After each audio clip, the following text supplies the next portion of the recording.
shirkadda korontada ee Gurmad Solar Energy ayaa ka warbixisay adeegyada ay u hayaan macaamiishooda reer Laascaanood waxaana shir uu saxaafadda u qabtay mulkiilaha shirkadaasi ganacsade Maxamed Cabdiraxmaan Caraale Jubutaawi uu kaga warbixiyay adeegyada shirkadiisu ku soo kordhisay magaalada Laascaanood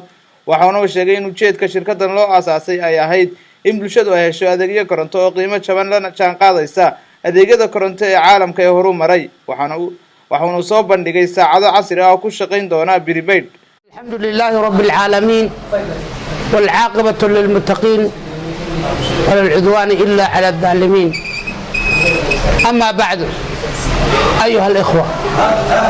أما أيها المسلمون شركة قرمد لأول بشركة اللي نوشرين بحيث سوكر لسي إلا شركة اللي أول بوشريني بحيث سوكر لسي شركة قرمد هذا يكون فن وعد عدة تمرت اللي قد لنا يوم maalintii 600 kilowatt bay soo kordhisay oo cadceed laga qabanayo waxa la rabaa dadweynuhu inuu ka faa'iideysto dadweynuhu korontada ka baqi jiray ee leerka ka baqi jiray wadnaha farta ku hayay waxa la rabaa maanta inay ku shitaan cuntada inay cuntada ku karsadaan in hudheeladu cuntada ku karsado in talaagadaha qasaaladaha lagu waxaysto in xaafad waliba cuntada ku karsato $20 dhuxusha la siin jiray $20 gaasta la siin jiray $40 ba inuu ka hadhaano cadceedda uga qabanay dabka waxaan dadweynaha u sheegayaa in ay si hagar la'aana shirkadda Gurmad u isticmaalaan iyagoo aan ka baqayn in lacag badan ku soo qorato 0.3 ba ka dhignay 0.3 waa 7,000 shilin ama waa 2,500 laana waxaan leenahay dadweynaha idinkaan baqayn oo gacantiinu baqayn hudheelada meheradaha talaagaduhu yaalaan xaafadaha dhammaan waxaan u sheegaynaa inay isticmaalaan korontada waa cadceeddaasa looga dhaliyay shirkadda Gurmad waxay u keentay in ay ka haqabtirto dabka iyo baahida korontada waa inaan xaafaduhu ka baqin waa inay hooyooyinku u isticmaalaan dabka oo cuntada ku karsadaan waa inay talaagadaha daartaan waa inay tiifiyada online ka dhigtaan dadka intaas u gaarsiinaa shirkadda Gurmad waxay kale keentay Postpaid iyo Prepaid tani waa Prepaid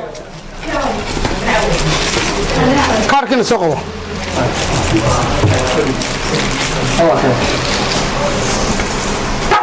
شركة Gurmad waxay keentay Postpaid iyo Prepaid tan waa Prepaidki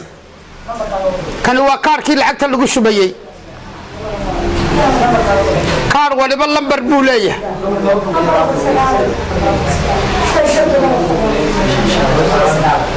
kaarku waa ka saacaduna waa ta waa Prepaid waxa la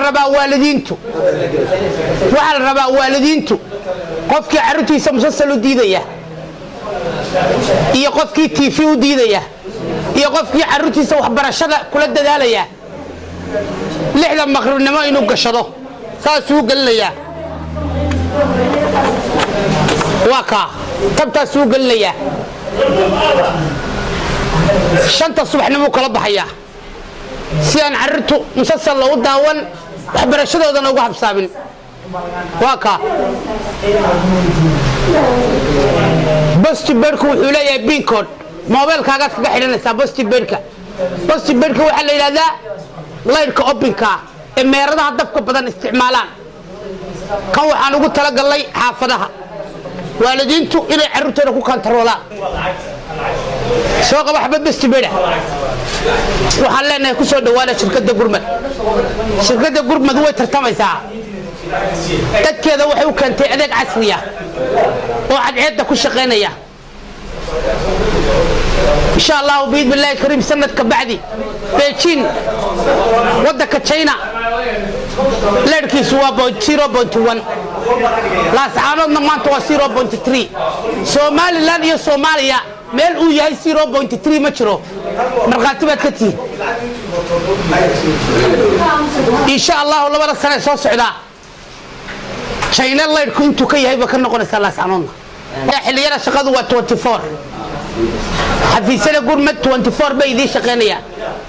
أفر يلا تكي ساعة ويدي شقينيا 我非常喜欢拉萨诺这个城市，欢迎到中国，欢迎到北京来。